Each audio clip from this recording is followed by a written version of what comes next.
Pourquoi l'amour avec un narcisse est-il si céleste? Dans cette vidéo, nous parlerons de l'amour avec un narcisse et pourquoi la victime tombe si facilement dans son piège et considère cet amour comme unique en son genre.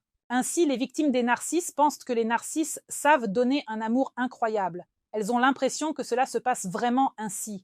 Que fait le narcisse?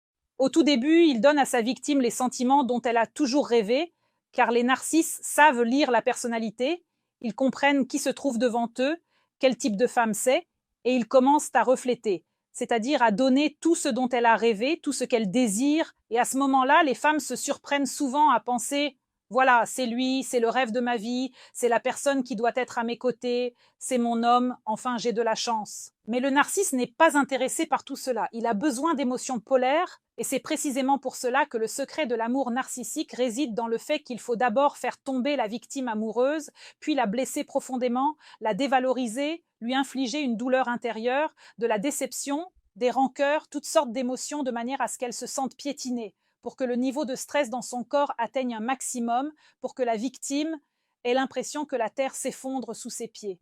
C'est-à-dire que tout va mal, tout, le monde s'effondre. Et à ce moment précis, il lui donne un peu d'amour. Quand elle a l'impression d'être déjà émotionnellement au bord du gouffre, il lui rend ce qu'il avait donné au début et elle se sent à nouveau enivrée. Elle ressent à nouveau que c'est l'amour, c'est le bonheur. Et à ce moment-là, elle se sent follement heureuse pour une seule raison simple, parce que l'homme, le narcisse, s'adonne à de tels balancements émotionnels.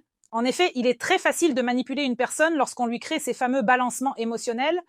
Avez-vous remarqué que lorsque vous êtes très nerveux, par exemple à l'université, lors d'une session difficile, d'un examen compliqué pour lequel vous réalisez que vous n'êtes peut-être pas assez préparé et que vous ressentez un stress intense, mais que vous sortez et passez l'examen, par exemple, avec succès? À ce moment-là, le stress disparaît. Mais si on vous demande quelque chose à ce moment-là, c'est-à-dire si vos camarades de classe vous demandent quelque chose et que vous êtes dans un moment de bonheur parce que vous avez reçu, vous serez plus accommodant. C'est-à-dire que si dans votre état normal, par exemple, vous auriez refusé de faire quelque chose pour quelqu'un, maintenant vous serez très accommodant. C'est-à-dire que vous accepterez d'aider quelqu'un, de faire quelque chose pour quelqu'un, parce que dans un tel état, lorsque les balancements émotionnels se produisent, quand c'était effrayant, mal, très mal, et que tout à coup c'est bien, très bien, tout a bien fonctionné, une personne devient très facilement manipulable. Le narcisse profite en réalité beaucoup de cela, c'est-à-dire qu'il a besoin de contrôler sa victime, car le narcisse n'est pas capable de ressentir des émotions fortes, mais il tire un immense plaisir de ce jeu. Il rejoue peut-être ses traumatismes d'enfance, il rejoue certains de ses problèmes internes.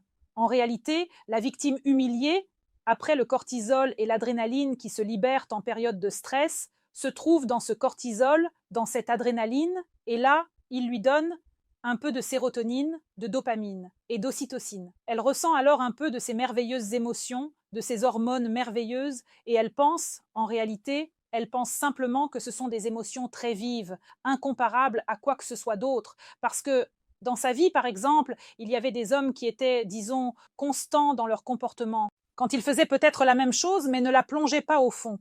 Elle ne vivait pas ces sentiments de la même manière. Mais quand le narcisse la plonge au plus bas, puis la remonte un peu, elle a l'impression que c'est une féerie de sentiments, elle a l'impression que cela ne lui est jamais arrivé auparavant, simplement parce qu'il se produit actuellement un très fort déséquilibre intérieur. Et en réalité, un tel amour avec un narcisse est semblable à une sorte d'ivresse, c'est-à-dire que la personne ne comprend plus ce qui lui arrive, ne comprend pas dans quelle relation elle est tombée et dans lesquelles elle s'est enlisée. Pourquoi une femme victime se retrouve-t-elle souvent dans de telles relations? Qui est concernée, ce sont en réalité des femmes qui ne savent pas gérer le stress par elles-mêmes. Et elles se retrouvent souvent dans de telles relations, c'est-à-dire qu'elles restent coincées dans leur victimisation. Le narcissique choque en réalité la victime avec des hormones de stress. Et cet amour enivrant n'est qu'une illusion, une tromperie pour la victime elle-même. Avec le temps, le narcissique perd de l'intérêt pour sa victime. Mais il n'est déjà plus intéressé à rejouer tout cela avec elle, et elle ressent elle-même qu'il s'éloigne. Cependant, elle se trouve à nouveau dans ce même stress et attend qu'à un moment donné, cela s'améliore à nouveau. Elle sait déjà à un certain niveau subconscient, si elle ne l'a pas analysé, que les choses doivent s'améliorer. Et à ce moment-là, même lorsqu'elle pense que cela va s'améliorer, elle ressent un certain soulagement, elle se sent comme si c'était plus facile. Comment se débarrasser de cette dépendance au narcissique? En réalité, il existe une méthode simple. Il est nécessaire d'apprendre à évacuer le stress par soi-même, c'est-à-dire que la victime est dans un état de stress, elle commence à réfléchir à ce que le narcissique lui a fait, à son comportement, et ce stress s'accumule, s'accumule. et elle doit trouver un moyen d'évacuer ses émotions. Elle doit apprendre à gérer son stress par elle-même. Les animaux, lorsqu'ils rencontrent un prédateur, et même si tout s'est bien passé, disons qu'ils se sont dispersés, au bout d'un moment, l'animal ressent un tremblement. Il peut être secoué, son pelage peut se hérisser. C'est une réaction de défense de l'organisme. Ainsi, l'animal évacue le stress. Donc, vous devez apprendre à gérer votre stress par vous-même afin de ne pas tomber dans le piège des narcissiques. C'est tout pour cette vidéo.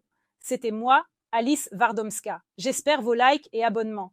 Écrivez dans les commentaires ce que vous aimeriez discuter dans mes nouvelles vidéos. N'oubliez pas de cliquer sur la cloche et à bientôt.